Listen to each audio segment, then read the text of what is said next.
Som sa rozhodol, že darujem tieto 2 keksiky. Pani, môžem sa vás spýtať niečo? Ľúbite takéto vesny? Nie. Ďakujem. Ale vy ste? Môžem? Nie. Tak tam sú v pozadí ten pán aj 100 pani. Dlho som sa odhodlával, aby som im ponúkol tieto keksiky vesna.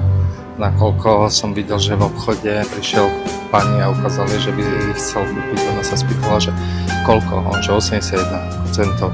A ona, že vrát to tam. Tak som sa rozhodol, že im to kúpim, ale zobral to nejak inak. Škoda.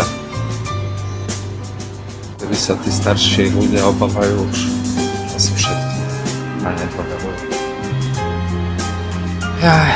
Ale je to ťažká doba, keď si nevedia kúpiť keksík za 81 centov, na ktorú